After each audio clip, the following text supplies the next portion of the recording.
Hi, my name is Bob Olson, and I'm an alcoholic. My sobriety date is May 28th, 1973. I'm a member of the Happy Way group in Englewood, Colorado. I didn't pick the name. I always am embarrassed to tell people that that's the name of my home group. I wish it was the Beaten Into a State of Reasonableness group. Or the outright mental defective group. But Happy Way, I don't know what the hell they were thinking when they did that. It sounds like a bunch of people on Thorazine.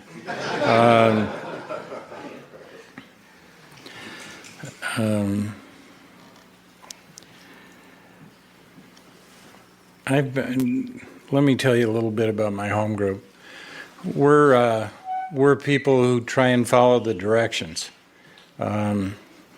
We come from, well, let me explain how that happened. In 1975, there was an international convention in Denver, and one of the speakers of that convention was a guy named Mac Cheater. And Mac Cheater was from Winnipeg. And the Winnipeg group was called the Golden Slippers. And the reason why they were called the Golden Slippers was because nobody could stay sober up there. And I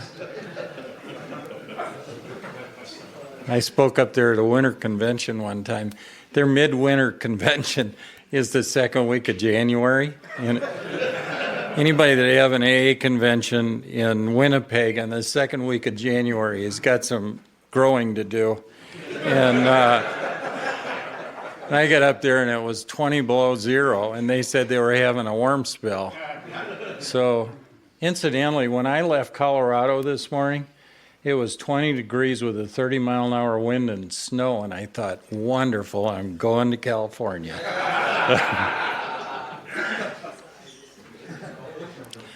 Mac Cheater got up and talked about the fact that it had sort of reached critical mass with this Golden Slipper group, and that they had to change the way they were addressing Alcoholics Anonymous, or there wasn't going to be any Golden Slipper group. And so they decided they were going to take a brand new direction in Alcoholics Anonymous. And what they were going to do is they were going to stop talking about the steps, and they were going to stop rationalizing about the steps, and they were going to stop intellectualizing about the steps, and they were going to do something entirely new and different, and that was they were going to do the steps.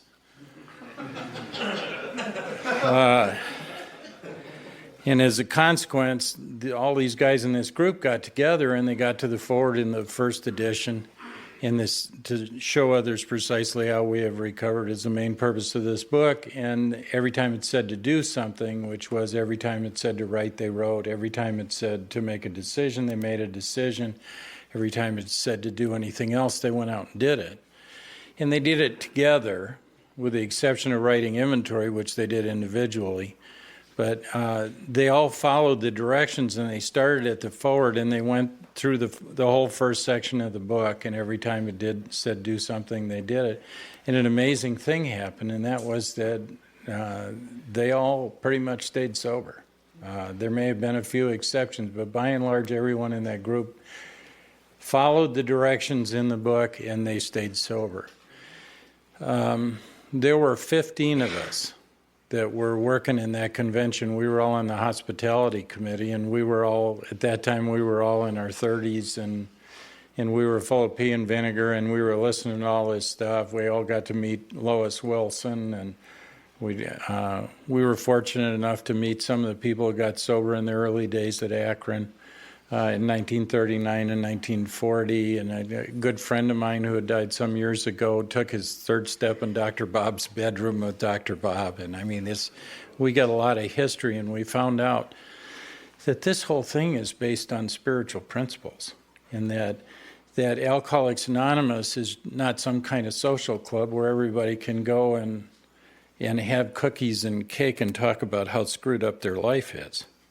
That this is really a program that has a whole bunch of spiritual principles with numbers on them, and if we do that, we don't have to drink anymore, and if you're like I am, that's a big deal. So we listened to Mac Cheater, And afterwards, 15 of us got together and we said, let's go do that. And we did that. And we got in this guy's basement and we opened up the book to the beginning, and every time it said do something, we just flat did it. That was in 1975. And of the 15 of us, 14 of us stayed sober. And are sober or dead today. And the guy that died was a guy named Eddie Durkin. And just wouldn't believe it. Thought it was kind of hokey. Well, thought it was kind of hocus pocus. Thought it was like voodoo. He died about this time of year, or a little earlier, in a doorway down on Larimer Street in Denver where he froze to death. We went out and got drunk, got in a doorway, and just expired right there. And he's the only guy that didn't do it. So that's the kind of group I come from. One of the most compelling statements in the big book is, with all the earnestness at our command, we beg of you to be fearless and thorough from the very start. And so when people come to us today and they say, what do you think I ought to do? We say, the day they come through there, we tell them to get a sponsor, and we get them in the book like right now. And we hear all this stuff about don't, let them get both feet on. They're never going to get both feet on the ground until we get them in the steps. So we got people in there that are a week sober, who are already working on their first step with their sponsor. And if this thing really works, and the whole premise for Alcoholics Anonymous, as far as I can see, and I've been doing this for a long time with a clear mind, the whole premise of Alcoholics Anonymous is that if we can get close enough to God, God can take care of our alcoholism, but we better get after it. And if you leave people out there hanging on their own, they won't have if their experience is like mine, which is that they couldn't stop drinking under any conditions, and they still think they're operating on their own power, they're not going to be very successful. So that's the kind of group I come from. And so we get people into it right away. We write inventory once a year. We go through the 12 steps once a year. I'm 33 years sober, coming up on 34, and I'm writing inventory now. We go all the way through the process every year, and I've been doing that once a year ever since I got sober. So the real question is, if you do that, what's going to happen to you? What's the net result of that? The net result of that is that my life is better than anything I would have ever experienced had I not done that. And it's way beyond anything that I thought can happen to me. So I come from a family of alcoholics. People have been dying in my family from alcoholism ever since we got here from Norway. My dad was the last one. He was a chronic alcoholic and his whole life, and had a stroke when he was about, I think, 55 or 60. Wound up in a veterans home, unable to talk. And people told me from the time I was about 10 years old that I was going to wind up being a drunk just like my old man, and that I was going to die in a gutter, which was where he was likely to die too. And so I grew up with the idea that I didn't have much of an opportunity in life because I was so much like everyone else in my family, and that if this thing continued as it had for my family members, that I would be dead by the time I was 30 or 40. And that it would have been from just too much alcohol, or would have been from being shot or run over or in an accident or in prison or in a nut house or whatever the hell happened. But that was what it was going to look like. And nobody ever told me that there were other options. And one of the things I want to do this weekend, so I'll just give you a little preview of coming attractions, is I want to show you some things about writing inventory, about finding out who you really are. We are people who walk around with an absolutely demented sense of self-worth and a head full of nonsense about who and what we are. And if your experience was like mine when you were younger, you were told things about what your chances were, what kind of a person you were, where you could go and where you couldn't go, why you were going to be prevented from ever becoming successful, all that kind of nonsense. And we wind up with a head full of that kind of bad stuff. And the book talks about alcoholism centering in the mind of the alcoholic. And I can tell you that all this insanity that we go through that creates the drinking problem is in this 6 inches right between our ears. And so what I want to show you is that what 33 years of going through this work once a year looks like, and how there are ways to go find out who and what you really are, and what your potential is, and that as a child of God, you are the equal to anyone. And hopefully when you walk away from here on Sunday morning, you'll have a clearer view of that. Because the only reason why I'd get up and take off on a weekend when I could be playing with my kids is because we are people who really can get well, who can really gain ground emotionally, where we can get rid of this kind of information that has prevented us from being the person that God always intended us to be. And I'm willing to get on any plane and go anywhere to help move that kind of process. So. And when we do this tomorrow, I'm not going to sit here and do a monologue all weekend, and I'm going to ask you questions. And this thing is going to go back and forth. And I will share everything that I can think of in my experience that I can to be of help to you. And then let's see what happens. I started drinking in high school. I'm not one of those people that started drinking at 12. I started drinking at 17. I drank a 6-pack of beer, and I think I drank it in about 5 minutes.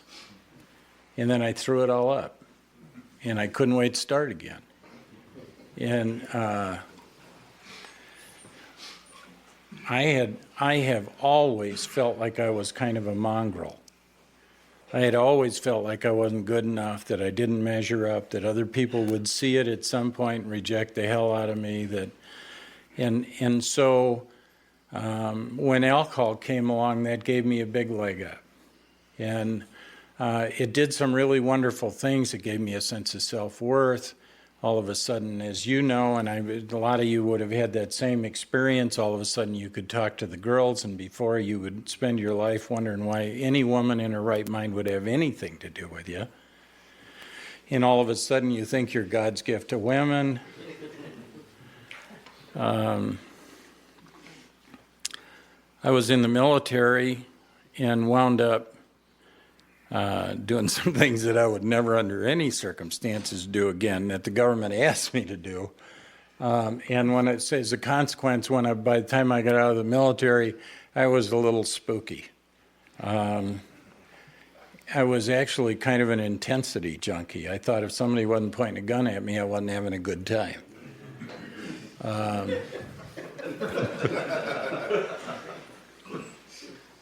So I became a bill collector in Chicago.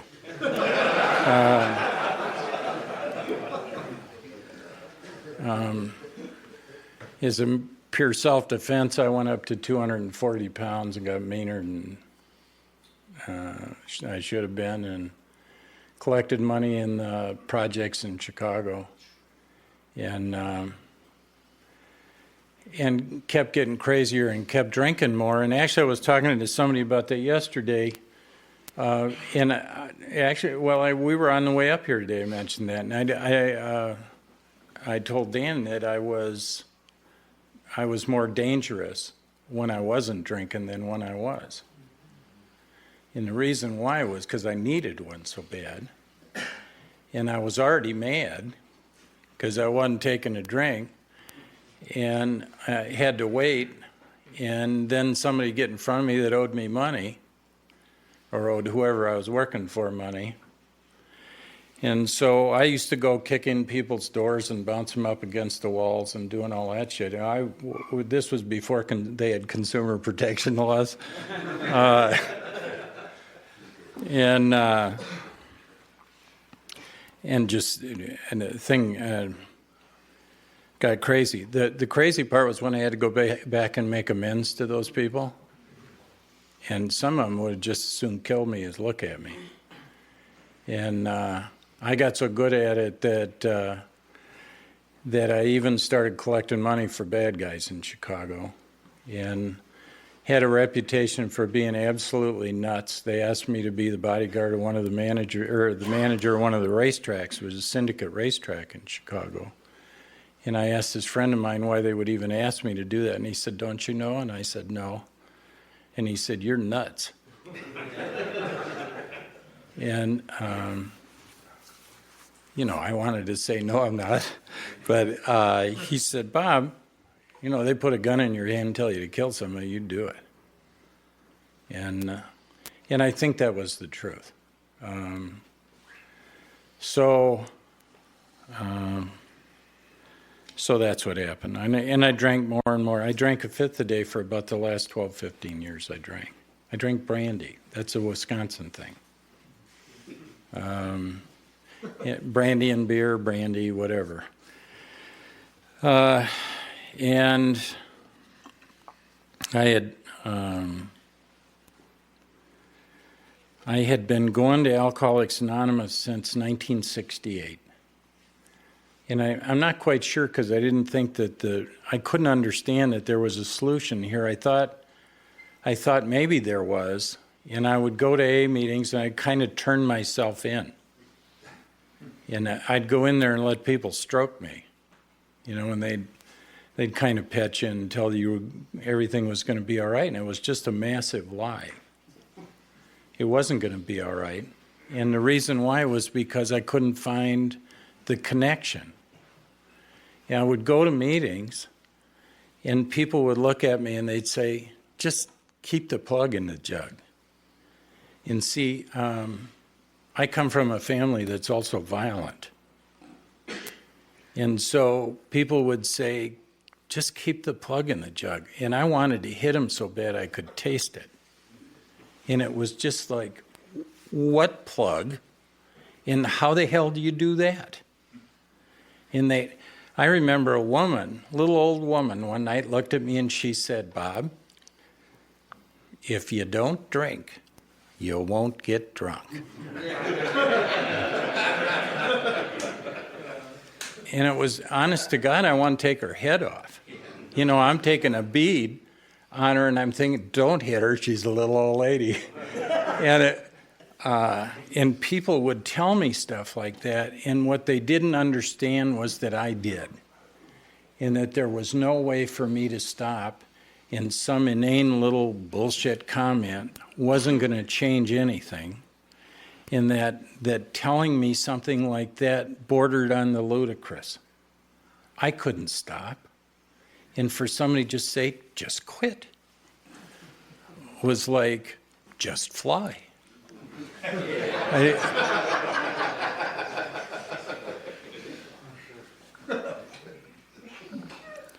In May of 1973, my wife left me. We had 2 sons. She took off, went to France, and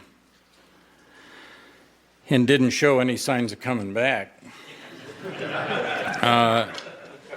I wound up on the floor of this empty house that I had been living in before, looking up at 2 guys from Alcoholics Anonymous. And I don't know where the hell they came from, but I know I wasn't in my bed, so I must have probably passed out on the floor. And I woke up in the morning and I'm looking up, and this one guy was a guy who'd been a sponsor of mine for a little while I was in AA. And he's in there looking very sage. He was sober about 3 years at the time. and he had brought a new guy with him, and this guy was very concerned because I was in very bad shape. And he's dancing around going, oh my God, what's he going to do? Is he going to go into DTs? What are we going to do if he does? Can we give him anything? I think this is a problem. Do you know what to do next? Da-da-da-da. And see, if I would have had a gun, I would have shot this son of a bitch. and they were giving me orange juice and honey. Back then, they gave you that, or they gave you paraldehyde,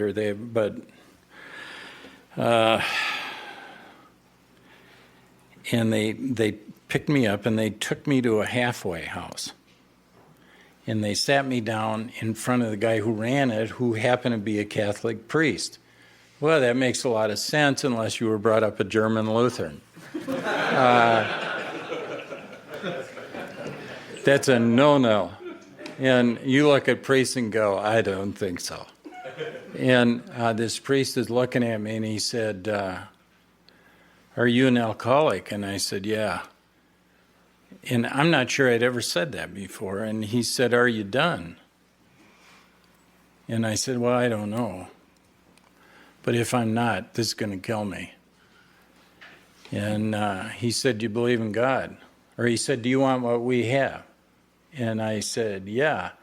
Because I didn't even know what he had, but it was better than what I had. And he said, you believe in God? And all I could think of was to piss him off. And I said, no.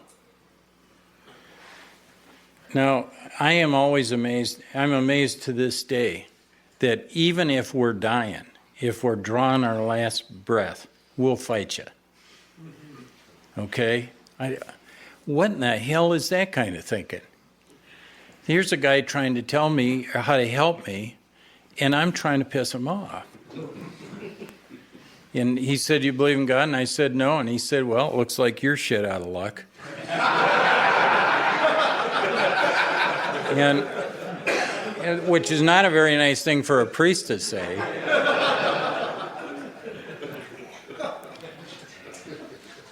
This guy turned out to be one of my best friends. And I said, why do you say that? And he said, can you stop drinking? And I said, no. And he said, well, I got some bad news for you. And I said, what's that? And he said, we can't stop you either. And I said, well, what am I doing here? And he said, there's a line in the book Alcoholics Anonymous that says no human power can relieve our alcoholism. And we can't do that for you. You can't stop. We can't stop you. If there's no God, the game's over. And I got that. And he said, would you be willing to try to believe? And I said, yeah, but I wouldn't know where to start. He said, do you know anything about God at all? And I said, I know now I lay me down to sleep. That's what I know. And he said, well, why don't you look for a God that you would like? And I said, like what? And isn't that a little presumptuous? And he said, how about the whole idea of God the Father? Thank you. How about the whole idea of God the Father? And I said, all right. And he said, what do you think about that idea? And I said, my dad was a violent drunk, and I'm not looking for another one like that. And he said, what about a gentle father? And I said, that'd be good. I'd like to have one like that. And he said, why don't you go home and think about it? So they took me home. And see, I knew what was going to happen because I had started going into DTs before. And I figured it was going to be worse this time, and I really didn't give a damn. If I died there, it was all right, and if I didn't, it was all right. But I figured I would. I had lost hope from drinking. I caved into alcohol a long time before I quit. You know, I hear people sound like they made a decision and the game was over. That didn't happen to me. Hell, I just kept right on drinking, thinking, well, just keep doing it till you drop dead. until I didn't know there was a choice. I watched people in my family do that. They never stopped. They just kept going, and bang, and they were out of the game. So they took me home, and I sat there and waited for it to happen, and it didn't take very long, and I started having hallucinations, and then I went into DTs, and I spent the next 48 hours flopping around on the floor like a fish out of water. I saw things that you couldn't see on Saturday morning cartoons. And I don't, today when they bring people off of alcohol, they give them tranks and stuff to get them down.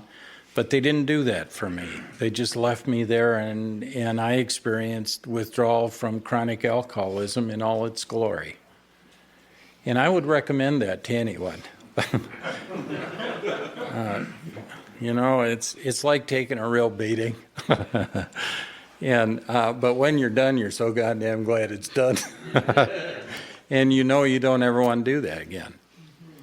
And I remember in the middle of that, watching ants crawl out from under my refrigerator that were bigger than this thing here. And I went it had a really small kitchen, went into the basement steps and got 3 cans of Raid because I wanted to kill them. And I mean, these ants were like this big, okay? And coming out from under a refrigerator, which doesn't make sense. And I emptied 3 cans of Raid in this kitchen and damn near asphyxiated myself with that bug spray. And I remember seeing a big hole. I picked up the refrigerator, physically picked it up and carried it halfway across the room to find out where these things were coming from. And I saw a hole under there, that you could have drove a truck through, where these ants were coming out of. It just was nuts. And then about 2 days later, they came over to see if I was still breathing. And they picked me up and took me back to the halfway house and sat me back down in front of this priest. And he said, "So what do you think?" And I said, "Well, this God idea is kind of interesting."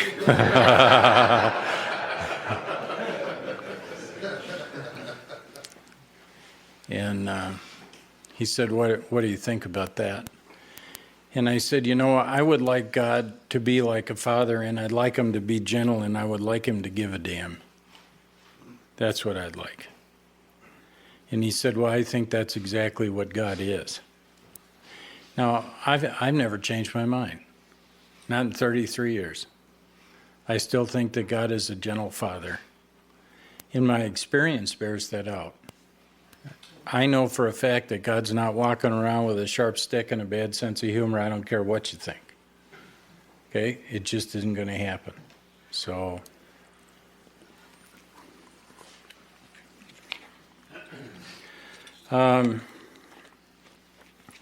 he said, well, are you willing to believe in God? And I said,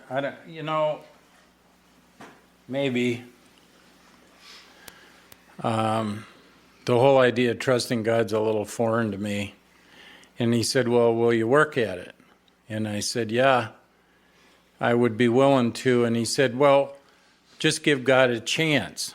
Get up in the morning and give him part of your day and see what happens.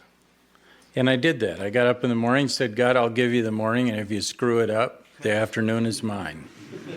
And that's insane. But I did that. And that's how I learned to start trusting God. Now, I know that today that we will not trust God unless we have exhausted every other resource that we have. We will not turn to God unless there is no other choice. What's that about? We still think we can operate on our own behalf. And I know for a fact today that personal power and control are illusions. In that for me to think that I can control the world in any manner is absolute horse manure. So, anyway, I spent first year of my sobriety in a little town called Fond du Lac, Wisconsin, and then I moved to Denver. I got out there, and I had, all I knew was that God probably had something to do with this. That's what I learned in 1 year of sobriety. And at the end of that year, when I had moved to Denver, I knew I was going to drink again. And I also knew that I couldn't survive it. And I went to a meeting on a Sunday night down at York Street, which is kind of the mother house in Denver. And there was a guy up there named Don P. that was talking. And he started talking about the big book. And he said, this is a textbook. There are a precise set of instructions in it. And if you follow those instructions, you not only don't ever have to drink again, you don't have to even want to drink again. And I'm looking at him, and I may have heard this at some point, but I don't remember it. And so all of a sudden, he's talking about there's a real solution here to alcoholism. It isn't like your number comes up every once in a while and you get struck drunk. Here's a real solution to alcoholism, and you can read it, and it's precise, and if you follow it, it'll work. And so I went up to him afterwards, and I said, hey, I haven't had a drink for a year, and I'm going to drink again, and I can't survive it. This time it'll kill me. I'm too far down the road. I want to know what you were talking about. And he said, do you have a sponsor? And I said, I had one when I lived in Wisconsin. I don't have one here. And he said, would you be willing to sit across the table from me once a week and read this book? And I said, will that do it? And he said, if you follow the directions, it will. And I said, yeah, I'd be willing to do that. So I sat down, and we started in the forward to the first edition. Let me ask you a question. Is anyone in this room ever heard anyone say in an AA meeting, I can show you precisely how to recover? You ever heard that? Have you? I don't. Is anybody, have you? Have you? That's unusual. You know why? People are embarrassed to say that. I can show you precisely how to recover. Other people in AA meetings look at them who don't get it, and they go, well, that magnanimous SOB. What the hell would he say something like that for? And the truth is that we can show others precisely how to recover, and nobody ever says it. And I just don't know why. I tell people that, and I offend the hell out of people in AA meetings saying that. I know people that have come up to me afterwards and asked me to sponsor them somewhere down the road, and they went, the first time I heard you say that, I thought, you stuck-up son of a bitch, right? You want to know the truth? We know how to do that. If we've done that, we know how to do it. And it works for them just like it works for us. So we got in the first step, and we got up to the second step, and then the 75 International came along, and the 15 of us got together and went back and started again, and then went through the steps. When we got to the third step, we all got on our knees. We all learned the prayer, and we all got on our knees and held hands and said that prayer together. And there was enormous power in the room. It was palpable. You could tell there was power in the room. The God was in the room. And then we all got up and started writing inventory. Now, I was an over-the-road salesman when I wrote inventory. And so I would go write inventory in motels and stuff. It took me a long time to do it. My sponsor, we were reading the book, and right in front of the inventory it says selfishness, self-centeredness, that we think is the root of our problems, driven by 100 forms of fear, self-delusion, self-pity. And he said, that's the root of our alcoholism. And I went, no, it isn't.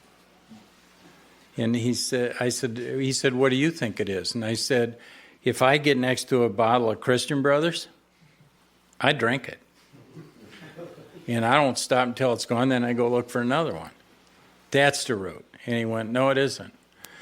The root of our disease is selfishness and self-centeredness. And I said, that must be some kind of Zen thing. And he said, no, that's what it is. That's what your disease is. The disease of alcoholism centers in the mind. And that's hard. I understand the physical craving. I mean, that's my most notable, those experiences that I remember the easiest are those experiences where I couldn't stop, where I had no choice in the matter. And if I took a drink, I had to take another drink.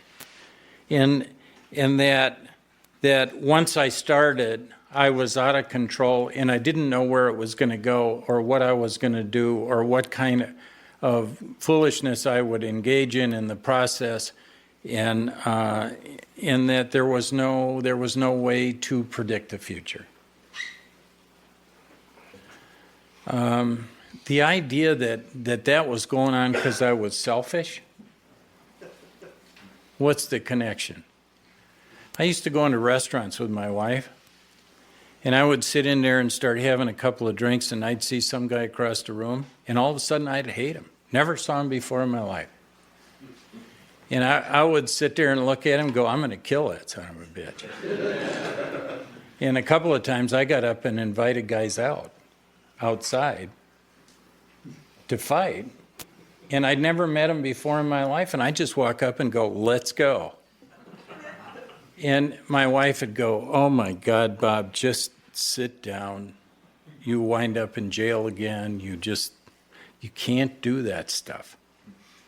And that's how crazy I was with alcohol. Had a radical personality change when I drank and became what the book calls dangerously antisocial. So I started writing inventory, and I wrote down all these people that my sponsors said, write down everybody you've ever had a grudge against. And that's pretty much everybody I ever met. And do you know why I would look at somebody, I would meet somebody, and the first thing I would do is I'd start comparing myself to them. And I would keep looking until I found a way that they were better than I was, and then I'd be mad at them. And that was an exercise that I went through with virtually everyone. And so I could build a resentment pretty easily just by meeting most people. And which was, don't be around when I got drunk in a restaurant. And then he told me to write down who I was mad at, the cause, and what that affected: self-esteem, security, ambitions, personal or sex relations. And then, so I did this whole long inventory, and I came back and I said, well, I'm done. And he said, no, you're not.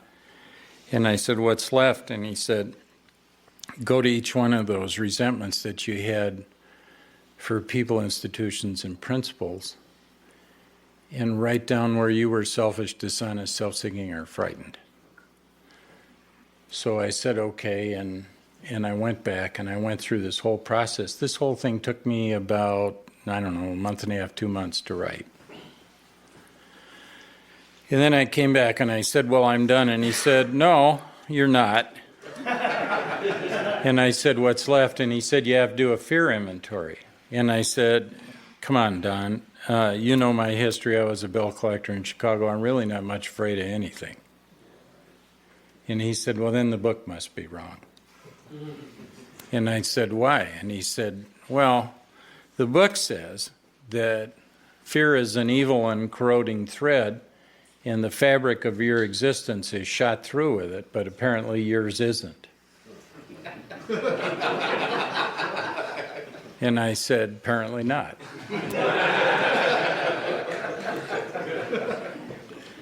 And he also told me one time, he said, don't confuse fear with crazy. You can figure that one out. So he said, so you're not afraid of anything? And I said, no, just move on. And he said, well, humor me. And I said, all right. And he said, how about snakes? And I said, what kind of snakes? And he said, how about rattlesnakes?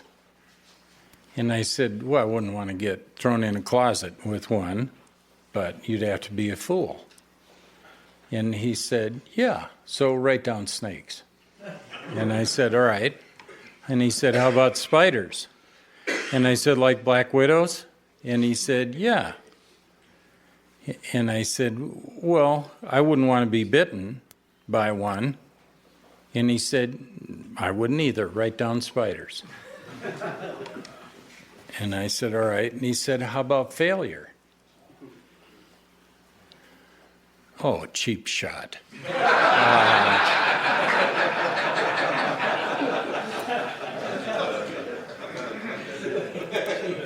And I said, you know, they told me I'd never amount to anything. And he said, write down failure. How about inadequacy?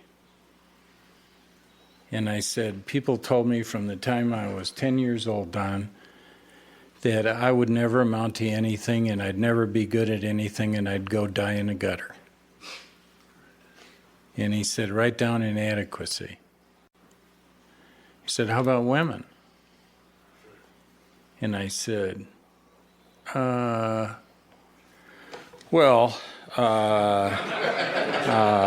he said, write down women. And he said, how about children? And I said, just the real little ones? Because I'm always afraid I'm going to drop them when they give me, I keep the little kids. And he said, how about the police? And I said, I was sentenced to penitentiary when I was 17 for assault with a deadly weapon, and I thought it was a raw deal. And he said, write down the police, then how about the courts? And I said, yeah, I don't like them either. And he said, write them down too. And then he waited, there was a long, long silence in there while he's looking at me like he knows something I don't. And he said, is there anything you're not afraid of? And I said, I guess not. Now that's how I found out what my life looked like. And so I wrote down all these fears, and I went back and I said, I'm done. And he said, no, you're not. And I said, what's left? And he said, sex inventory. And I went, oh, good. Now, this one I'll be good at. And I said, how are we going to do this? And he said, you just have to answer the questions. Was it selfish or not? Did you unjustifiably arouse jealousy, suspicion, or bitterness? All this stuff. He said, just answer the questions. So I said, okay. And I found out that every relationship I'd ever been in was about self-gratification. That it was purely selfish. That I used jealousy, suspicion, and bitterness as tools. And it was based on this idea that if any woman ever got a really good look at me, they'd be out of there faster than I could spit. And it was based on this premise that no self-respecting woman would ever have anything to do with me, considering my history and the way I acted towards them. I was just mean towards women.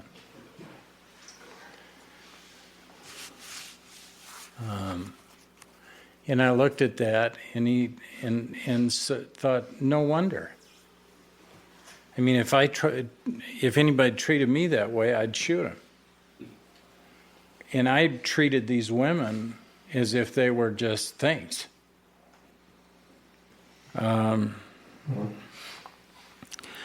I went into the sex inventory thinking I was Don Juan.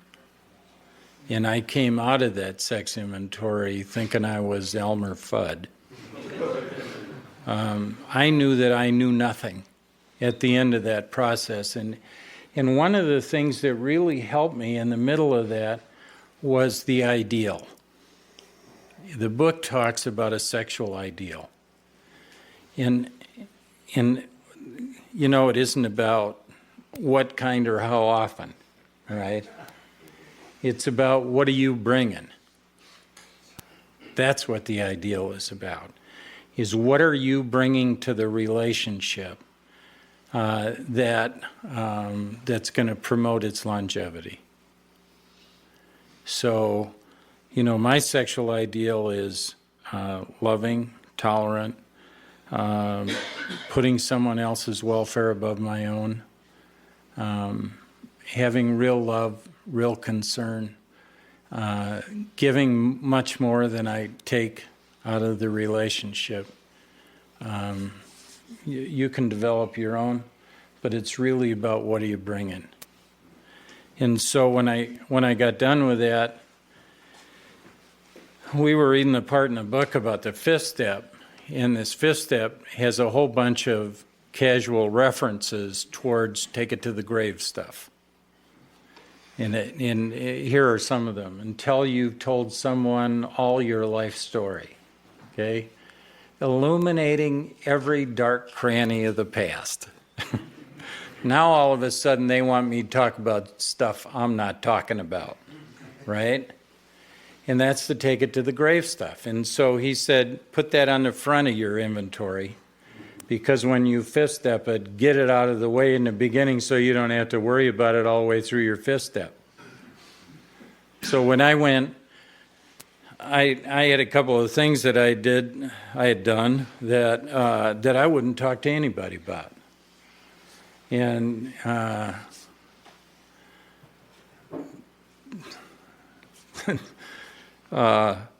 and so when I went to fifth step with him, he said, why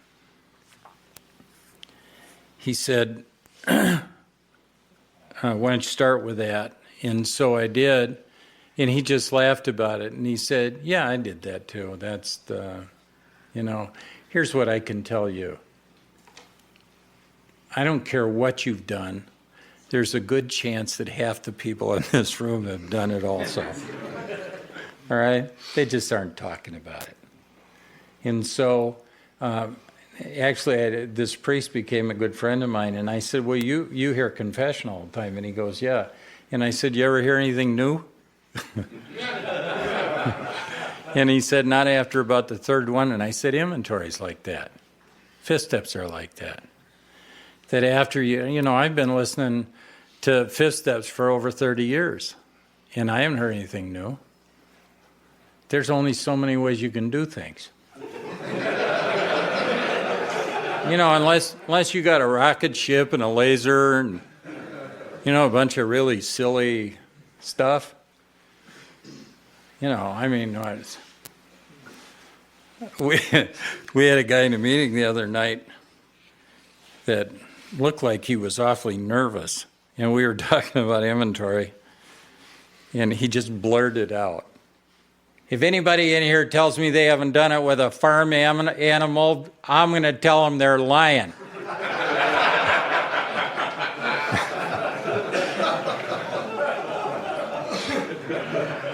And I'm trying to figure out what kind of farm animal he was doing it with.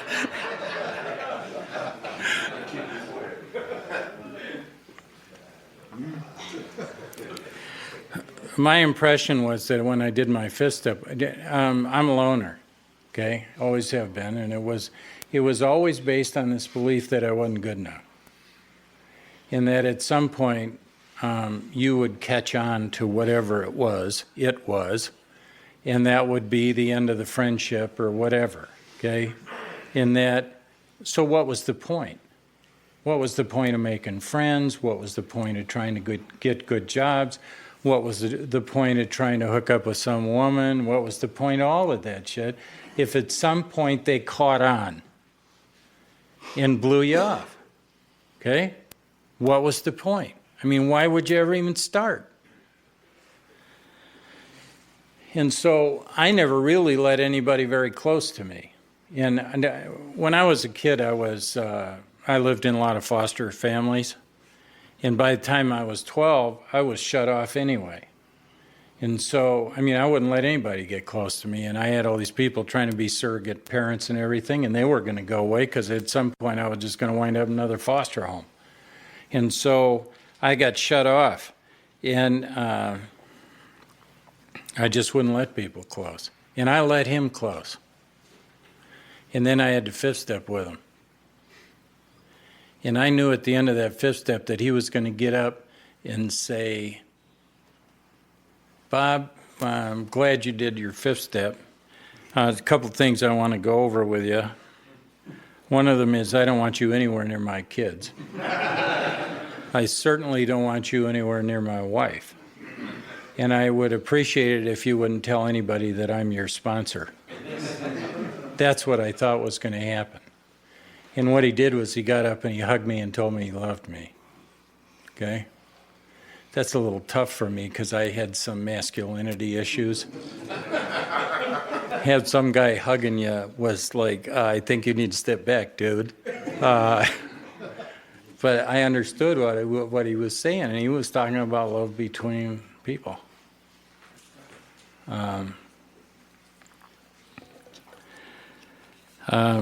He told me to go home and do 6 and 7. And so I went home and the book, it says taking the book down from the shelf. So I put it up on the shelf, right? You'd be surprised at how many people do that. Because you don't want to mess it up, right? I mean, if you're going to work that hard on it, you don't want to, make some small mistake and screw it all up.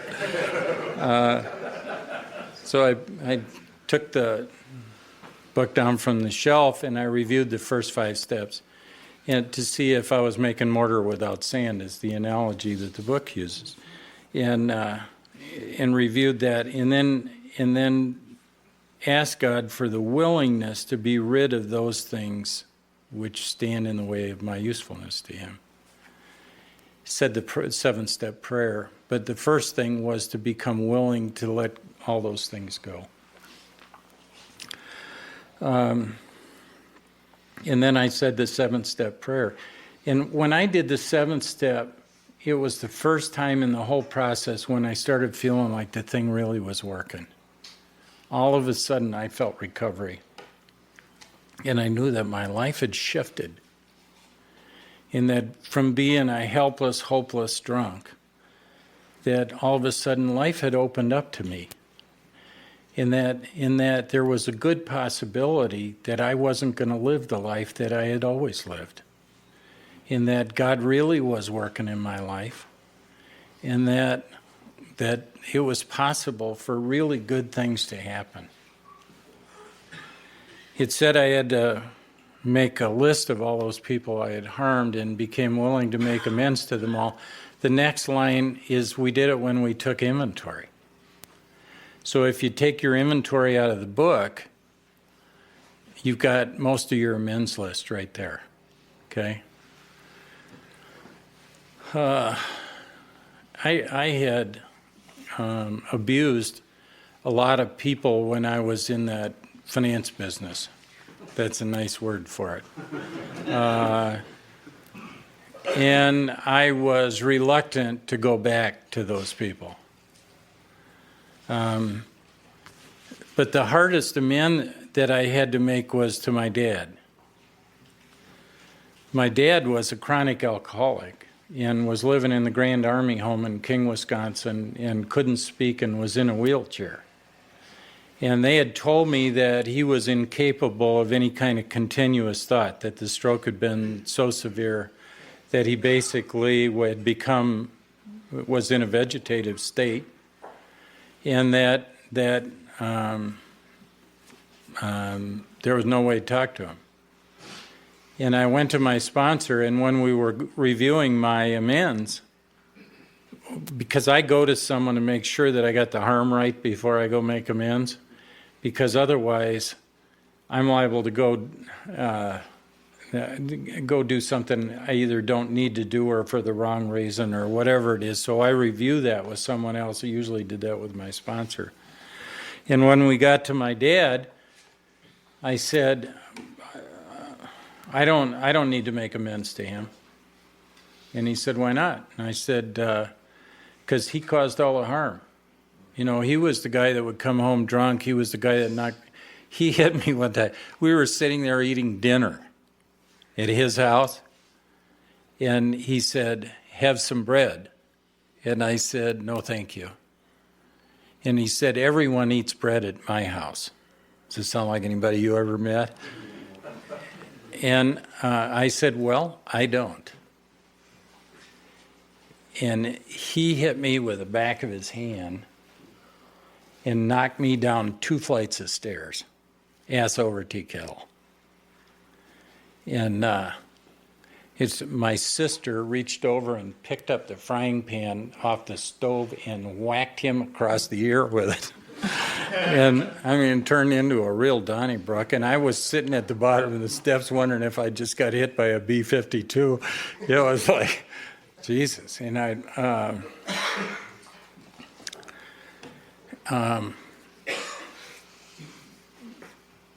that was my relationship with my father. So I didn't want to make amends to him. And my sponsor said, didn't he try and call you once in a while? And I said, every year on my birthday. And he said, so how'd that look? And I said, well, he'd call me up and he'd be so drunk that I couldn't understand. I could just tell it was him, but I couldn't understand what he was saying. And my sponsor said, what'd you do? And I said, I'd hang up on him. And he went, well, why'd you do that? And I said, because he was drunk. And my sponsor said, you're drunk. Huh. And I said, so what are you saying?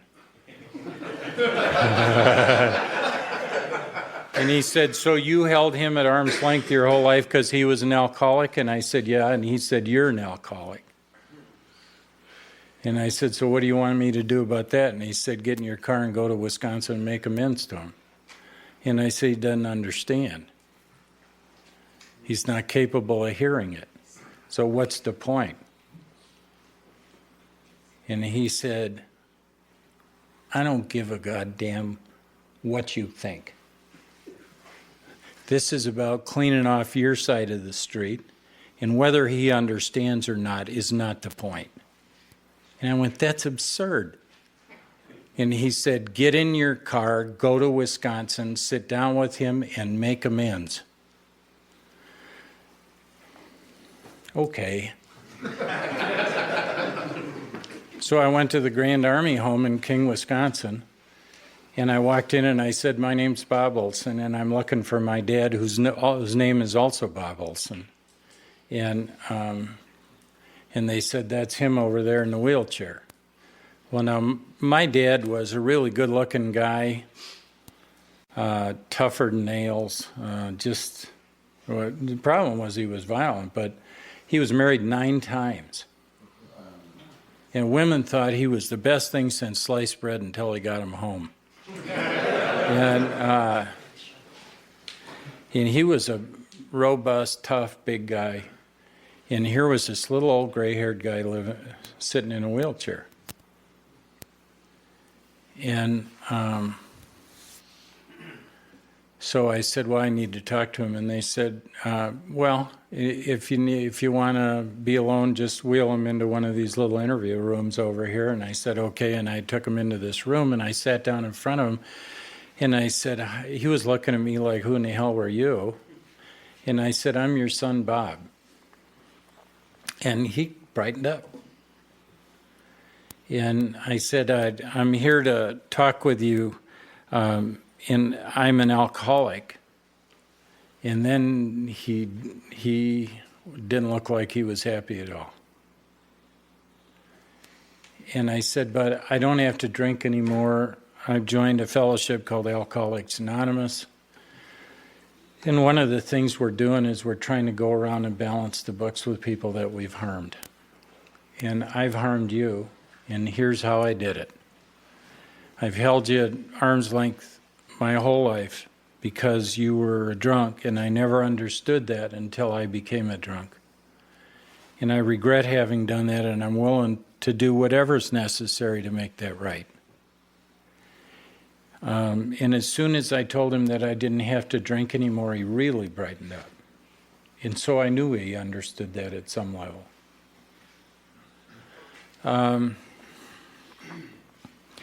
When not too long after that, my dad had adult onset diabetes, type 2 diabetes, and which is interesting because I have it too. But back then they didn't know how to manage it, and as a consequence, at some point back then, as the diabetes progressed, you would lose circulation in your extremities.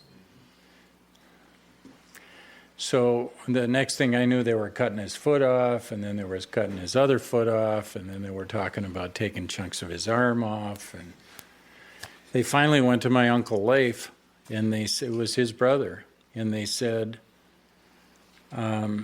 incidentally, what happens if they don't cut it off is that you get gangrene. So the hospital called up my uncle, and they said, look, we can keep taking chunks of him off, but at some point we're going to run out of pieces. And so we can either let him die, or we can just keep sawing pieces of him off, and it's really your choice. And my uncle decided, and I've never questioned that they ought to just let him die. Now, my father understood that at some level. And so when people would come into the hospital and they would get anywhere near him, he would scream. Couldn't talk. So he'd just scream. The four horsemen of alcoholism are terror, bewilderment, frustration, and despair. And from my point of view, despair is the worst.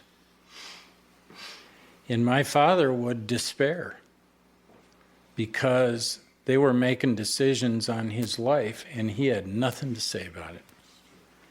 And he knew that they were letting him die, and he had no place to go with that. Couldn't even talk about it. And that's how drunks die. That's how I would have died. That's how you could die. That's the way drunks die. They die ugly. So that's the way he died. And they buried him out behind the hospital, and that was the end of it. Now, when I was driving to the airport this morning, a friend of mine called up that actually he's from Wisconsin, he had the same kind of family thing that I had, and his mother just died. And he said, so when your mother died, how was that for you? And I said, Mike, I always felt like I had a piece missing, because when either one of my parents died, it was just like somebody down the block died. And I'm waiting to be overwhelmed by grief, and it just didn't happen. You know, they died, and that's it. And so I remember the day my dad died, and my wife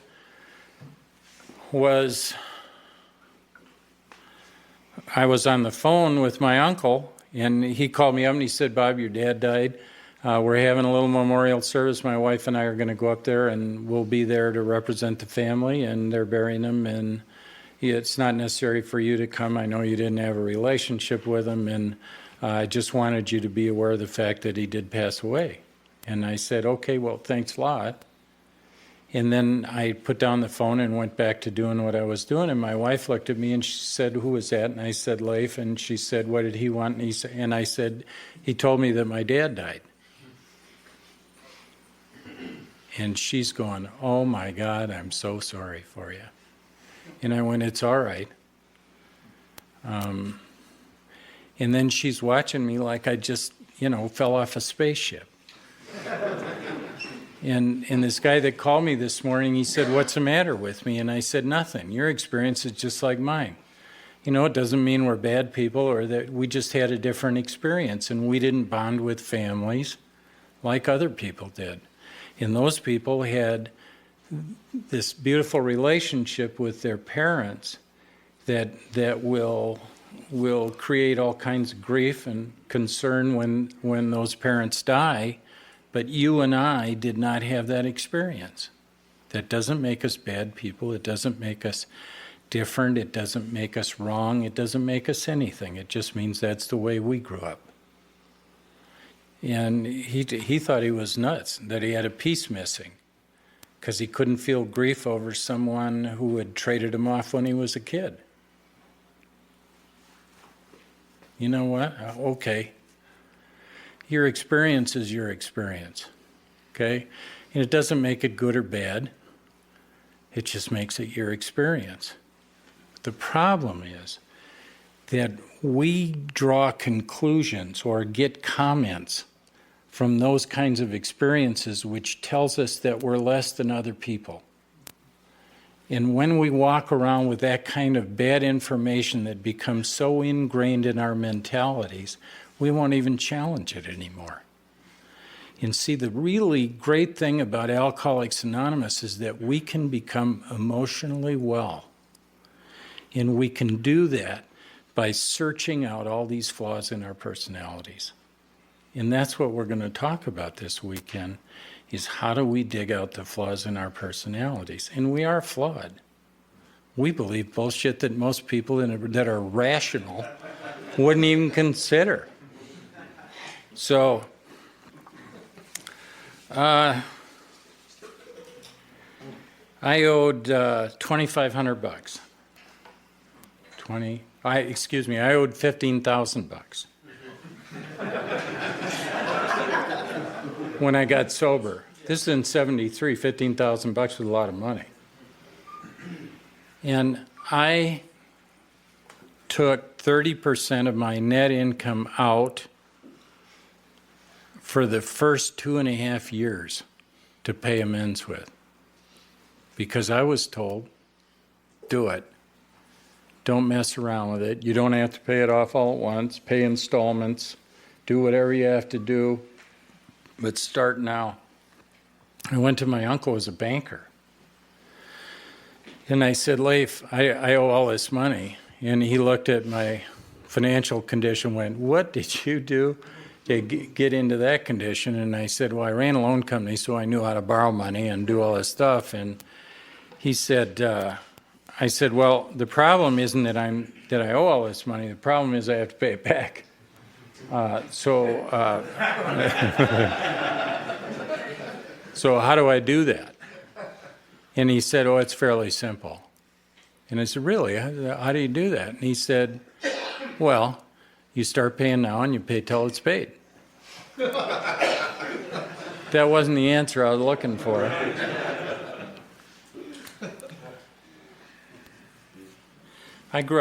Growing up in Wisconsin, you grow up, Minnesota has a license plate that says 10,000 lakes. They really have closer to 20,000 lakes. Wisconsin has 10,000 lakes. And I grew up in Wisconsin, and I always thought, because we were really poor, we were poverty-stricken people for the most part, and I would see people with boats. And I thought, if I ever get rich, I'm going to have a boat. And that was kind of a dream of mine my whole life. And I was either in so much trouble or in so much debt that never happened. And anyway, I still owed about $2,500. And we lived very frugally. We just didn't go out a lot. Rarely went to movies, almost never went to restaurants. And there was a boat show that came to Denver, and I said, let's just go. Let's go, it'd be fun to go down there and look at boats. And I took my two sons, who were little guys like this then, and we went to the boat show, and we're walking around, and the Bassmasters had a raffle was 3 tickets for $10. And I gave him the $10 before I knew I had it out of my pocket. I felt like Jack and the Beanstalk, trading a cow for beans. And I thought, you dumb SOB, giving him $10, and they called me the next day and told me I won the boat.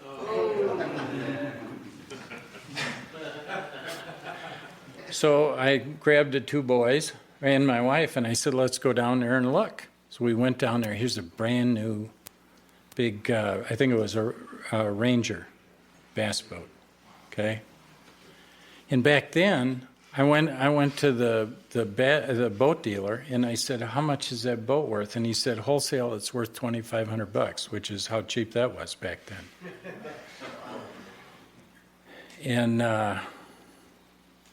And I went, wow. And my kids were climbing around in this boat going, hey, Dad, we're going to go fishing. Can we go water skiing behind this boat? This is really cool. And I said, I don't think so.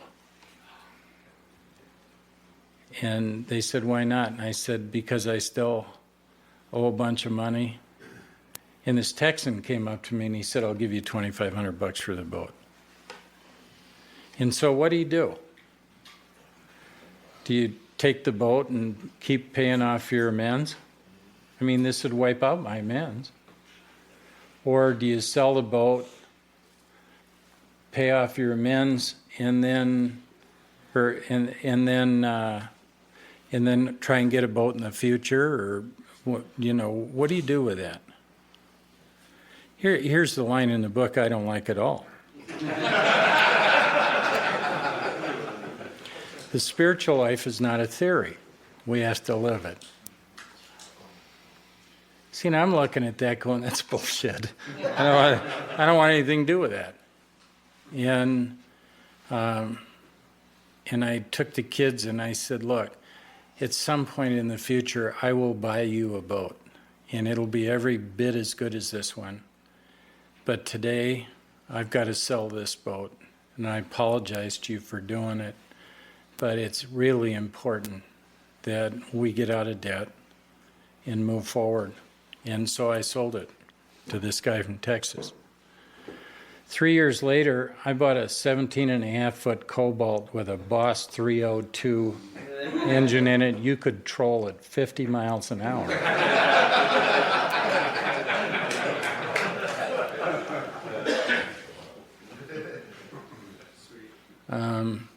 Some of the people that I made amends to in Chicago would, you never know what the hell's going to happen. And I went to some of those people and they just went, just stay the hell away from me. And people said, don't ever come back. We don't want anything to do with you or anything you're doing.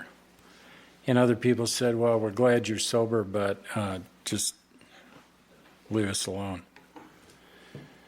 And other people said, we're glad that happened to you and congratulations and all that stuff. But at one point, I was clear with the world. I didn't owe anybody anything.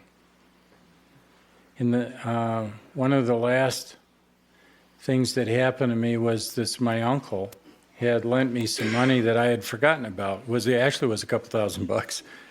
And he came out there and he said, he came out to visit us, and my sponsor said, what if he doesn't want you to pay him back?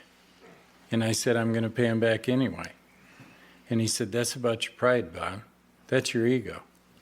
If he doesn't want you to pay him back, try and be gracious. Right? So he came out and that's what he told me. He said, Bob, why don't you take that money you owe me and buy a house? And it just ground on me to say thank you for being so generous. And I took the money I owed him and I put it on a down payment for a house. That's the first house I'd ever owned in my life.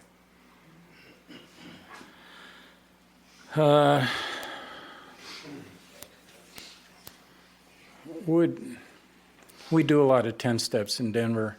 Well, at least in my home group, we have people called 10-step buddies. Here's the instructions for the 10th step. Continue to watch for selfishness, dishonesty, resentment, and fear. When you see it, ask God at once to remove it. Talk to, make amends if you've harmed to someone. Talk to someone about it, and then resolutely turn your thoughts to someone you can help. That's fairly close to what it says. And new people don't like to 10-step. And the reason why is because they're still protecting their egos. And they don't want people to see what kind of chicken shit little things they're doing. So they won't tell anybody, okay? But people who have been around for a while have much less trouble 10-stepping because they want to get rid of it. And they see the value in getting out of self by talking to someone else about what you're up to. So I have about a half a dozen people that I can call any time of the day or night and say I'm in fear, I resent someone, I've been dishonest, whatever it is. I can call them up and say, here's what I'm up to. And the first thing that they're going to ask me is, did you ask God to remove it? Have you turned your thoughts to someone you can help? And they'll ask you those questions. You know, a lot of people, when they 10-step, it just turns out to be gossip. That's not what its intent was. 11's one of the toughest things. I don't think 10% of all the people in Alcoholics Anonymous follow those directions. I just don't. It takes way too much discipline.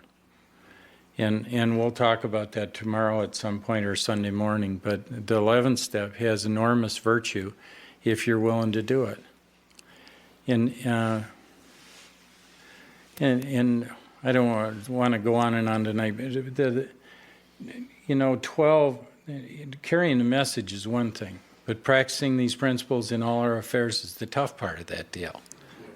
Now, carrying a message is the important part about carrying a message from my point of view is being clear, precise, and unafraid.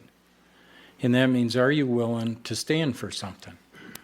Are you willing to tell people the truth? Are you afraid that that somebody isn't going to like you because you tell somebody the truth? See, and if you're afraid of what other people are going to think, you're done already. You can't help people if you're afraid that they're not going to like you. You know, everybody's so damn concerned about the way they look. You want to know what the truth is? Nobody's looking. That's the truth. So, what do you stand for? Do you have a set of principles? What the hell are they? I had a guy that I didn't like that came up to me and he said, what are your principles?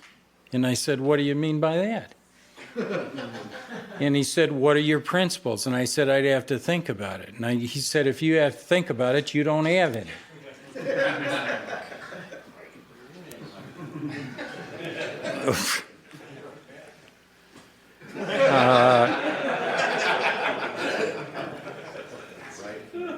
I've been told an awful lot of things in Alcoholics Anonymous by people that I don't like that were true. Okay? Part of this thing is, are you willing to stand for something? Are you willing to be clear? You know, that people are dying in front of us. This is not a cutesy kind of disease. This is a nasty-ass, deadly disease. And there are people dying in front of us every day. And if we can't bring them the truth, they're going to die anyway. And what does that make us? So